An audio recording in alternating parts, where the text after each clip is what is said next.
Hey everybody, welcome back to the Go Talks.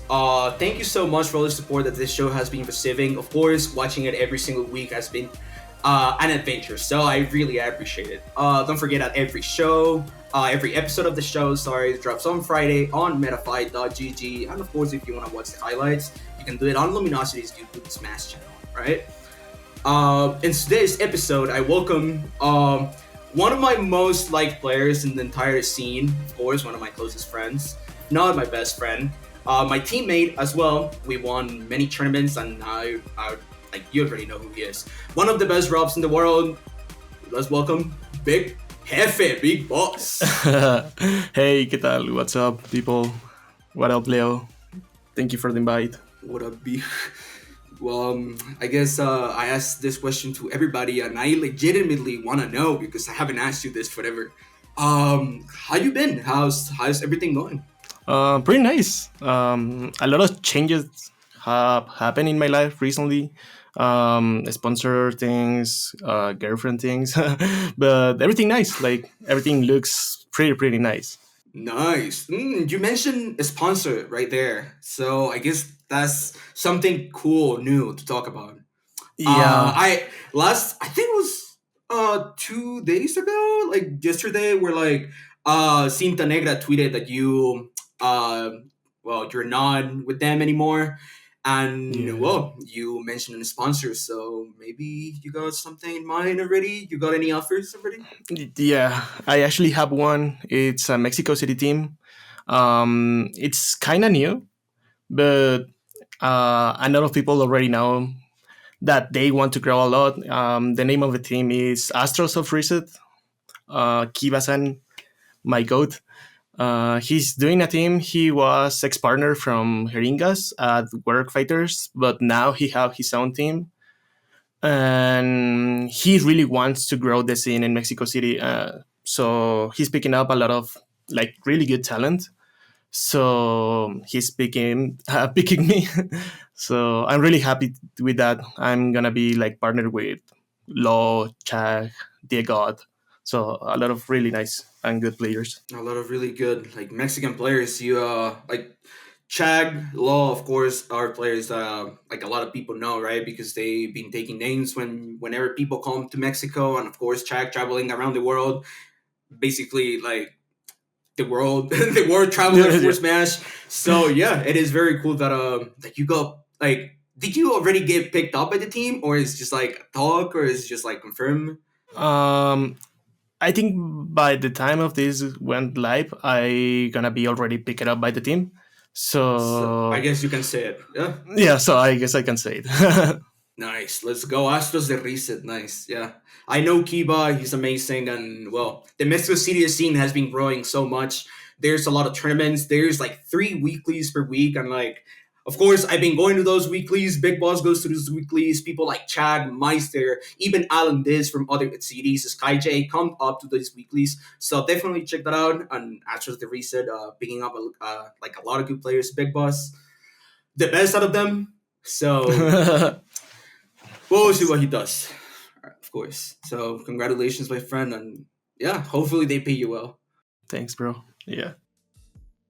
I guess this conversation comes up a lot when we talk about each other, like Smash related, right? Mhm. Because you and me have been training partners for a long time, and the story goes a long way, and people will basically never know if we never mention it. But my brother used to be one of the main TOs in Mexico City, and he used to do a lot for the scene. And like, well, in case you guys don't know, the MK comes from my brother, which is why MK Big Boss. So yeah, so basically my brother created this MK gaming thing, and he started supporting Big Boss, and that's how we basically met. Yeah.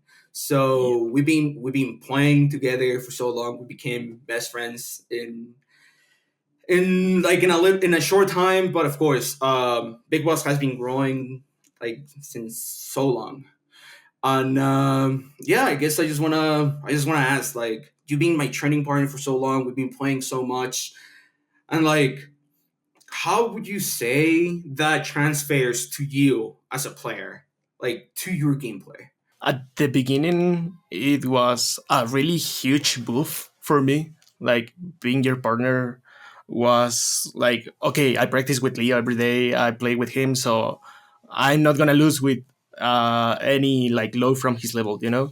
So at the beginning was like a really huge boost because it gave me like all this momentum to like start to doing really well. But I think when the pass with the time start to pass and people start to know how to play against me, it was harder, like, you know. It was like, damn, I'm the partner practice of MKLeo. Like, I cannot lose the shit. So it was kind of like a mental thing for me by that time. But now I think I can like handle that a lot better, and I actually still try to use it like above. Like play with you really helps, like, to me, and for sure a lot helps a lot to, like, for example, you punish a lot of things, like you punish everything, you know. You I cannot like get out of the ledge without take like 50, like something like that. You really need to, the player who wants to beat you really wants to make you fail, you know. So it's really really hard, and play against people like that are not you make it easier to play against them, you know. They punish a lot less things, they punish a lot less efficient. So I think it's more like that. I always wonder because, like, I don't know. I feel like that's kind of right. It's kind of hard to explain, like in its mass terms, but I kind Mhm. of know. I kind of like trying to explain, like what it means. But yeah, I know what you're saying. Smash is not like, of course, like I will punish things that will be like really specific.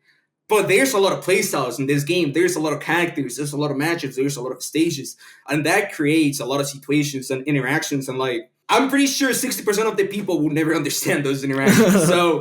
So yeah. So I get what you're saying, and like, I know that. I mean, playing with me is not like gonna make you beat everybody, right? Yeah. Uh, that's just how Smash work, unfortunately. But characters are always like something really hard to think about. Of course, you played Rob, a character that's always been known to be really big. A lot of people think he's top tier. I do think he's top tier, Yeah. but because I've been playing you, right? Like you've been doing some nasty shit to me, and I was like, dude, of course Rob is some bullshit. Broken. But yeah, let's talk about the matchups because I mean, Rob is one of those characters that like people have a lot of controversial opinions on. Because some people think he's bad, but oh, he can give you a zero. Some people think he's good, but oh, he's big. So we never know. Like some people think he's very good, but like bad, and some people think he's very bad, but he's very good at something. Yeah. So how does that work? So like you as a like one of the best Robs in the world, like a top two Rob, how would you describe that? I think Rob, even by that time, is a big matchup check. Like, he at the big level, at the big level, it's really hard to beat. Like, he's broken as fuck for me. I really think he's at least top 7, top 8 in the game. For sure he's broken. Like, he still can kill you at zero. He's neutrally sick as hell. uh, I think his mashup spread is also one of the best in the game. He really beat uh, good characters like Joker. He can handle pretty well Min. He can handle pretty well Kazuya, like Steve. I think it's that character that can still beat them, but he have uh, really weird bad matchups. Um, for example, as everyone knows, Bayonetta, it's for me one of the worst matchups, if not the worst matchup for me personally. But we can talk about Bayonetta, Mr. Game and Watch, Sheik. I don't know. For me, also, it's really hard to beat good Robin, for example. It's that kind of matchup that it also it's a lot related with how the Rob plays, you know, because something that I have also noticed is that all the Rob players play really different. Like Zomba, Anathema, me, Sintro, like all the Rob, really good Robs have really different from the other, you know.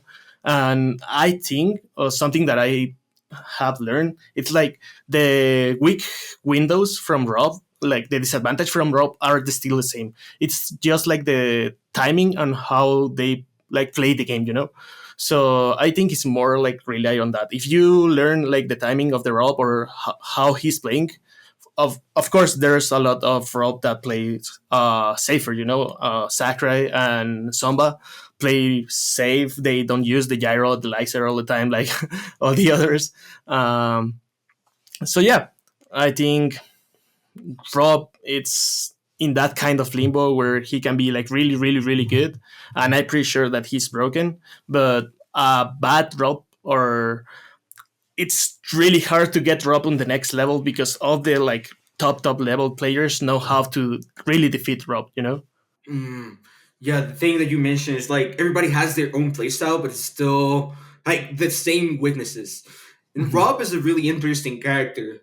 I'm sorry to keep talking about Rob, Big Boss, but uh, but like you mentioned, there's a lot of ways you can play Rob, but disadvantage will always be the same. I feel Exactly. like that's probably why people have like really controversial opinions on like, oh, he's very broken, like he can do this, but he's big. But But he's big. he's actually big. He's big. Uh, I still don't know what to think about like Rob in top 10. I guess I played you like a lot. Of course, I see Rob as a competitor. Like I'm playing against Rob. You see Rob as like, oh, I'm playing as Rob. I guess that's different, but I don't know. Like the Rob meta right now has been like pretty weird, right? Because Yeah. basically because of Zomba. Because you would think that he doesn't do Rob things basically. Yeah. So he's kind of like showing how Rob can be played so different from what other Robs used to do. Because he's Mhm. usually not like fishing for the stuff that you guys do. He's Sure. not like doing the same combos. I'm not saying that what you guys do is bad, but maybe it's not optimized like at Mhm. maximum, you know. And I feel like the way Zamba does it is just like he got these little confirms, except for like he has a lot of like little confirms instead of like just a big confirm. You know what Yeah. I'm saying? So he kind of like just not goes in like a straight line. He kind of like goes, stops, then he takes another direction. But Mhm. that's just how his gameplay works, right? I guess like talking about Zomba, what's the main difference between like Zomba and the next Rob player? Like so you. I think for sure one of the best thing of Samba, difference from me, is the pressure that he had at the moment that he needs to take the stock. You know, for example, he do one back throw, dash attack. He wait for the nair on the next option, and then he punish. Like something that I really like about the gameplay of Samba is that almost every hit, uh, it's gonna connect or path where he can like straight kill you, or it's a connect for really huge damage. You know, like he never do like moves without like big sense behind him. You know, so I think that's the main difference. Like the way that he play neutral, the way that he play like really, the way that he clutch those games. You know, he had like that temp, like that way to calm himself and just do like the right move, you know. Me and Anathema and all the other robs have like tried to study him, and he's just different. Like he's the pressure that he discovered, like that he can do with Rob, and how he can be safe and at the same moment put that amount of pressure on the adversary. It's crazy. Hmm.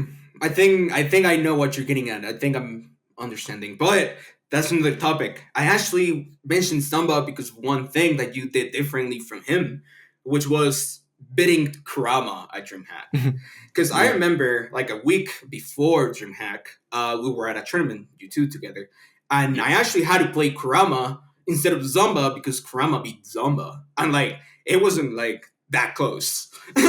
so so yeah, I guess we can talk also about that. Dreamhack, your biggest win. I guess we're gonna talk a little bit about it like after this conversation. But Mhm. but yeah, like the Mario matchup. Would you care to explain a little? Yeah. That matchup actually, I thought it was really, really hard. I played against Kurama at what was it? It was the tournament in Las Vegas, Double Down. Uh-huh. I played against him, and it was a 3-2. He reverse 3 me, and I was pretty sure I can like beat him, But I like my playstyle like didn't like ended up like confirmed like that Zomba had, like how he clutched the matchups. So for example, then I start to play a lot with Law. Law pick it up Mario, and I play with him like 24/7 at my house. Mario R.O.B, he start to do some crazy shit. And when I play against Kurama, I was like, oh, he doesn't know like this route, or he doesn't know that I can punish this with this. So I just thought I knew a lot more the matchup than him by that time. I make, if not like an expert in that matchup, but I'm pretty sure that I can create those scenarios where the Mario needs to take the right option. If he doesn't take the right option, he's gonna die. Like when he's landing and he's throw the fireball, a lot of neutral stuff. If I make like a wall of my hitboxes, he cannot like pass from there. So I have all those like interactions really safe with me, really secure with me. I don't know. I felt like pretty confident in that. And when I saw that he started panicking a lot, I knew that that was like for me. Nice. For those who don't know, Law is one Mexican top player, well, Mexico City player. He means the Mario Brothers, and well, even if he doesn't want to admit it, he means Crom. He makes But crap. he's one of the best Luigi's in Mexico, and the best Mario in Mexico. So basically, like, yeah, I guess that's why you know the matchup, because Yeah, your training partner. I play That's a lot. nice. Nice. I guess the matchup is just so bad, like you mentioned. It's just that like Yeah, you know the roots. Okay. yeah, it's definitely bad. But for example, if you know how to play or how to play around like the bad things, it's not actually that bad. Okay. Nice. I don't even think we ever thought about like how Dreamhack went for you. Like you Mm. never really explained to me what was like your main process when like going up into like these players that like you might have played before and you might have like lost them before, but in these tournaments you actually beat them. Like Louis Money, Larry, and Kurama.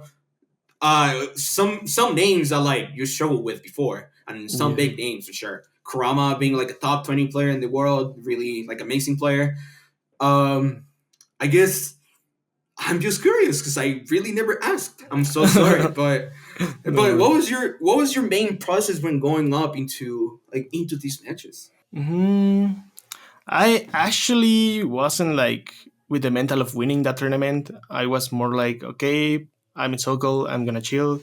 Like, I felt like really safe in Sokol because it's like a second home for me. So I was like, okay, it doesn't matter. So I remember that I play at pools, and I almost lost against a Jigglypuff, a really good Jigglypuff that told me that he used to practice with Epic Gabriel. So he was one hit out of like throw me out to losers. And I was like, damn, I almost lose that. So after that, I went like really like with a good amount of confidence against Dark Wizzy. He also actually beat me before at low tide, if I'm not bad. So with all the Mario practice, I was like, okay, I can beat him. So after I 3-1 him, I was like, nah, damn, I think I know now the Mario matchup. So after that, it was winners semifinals against Kurama. That was the second day.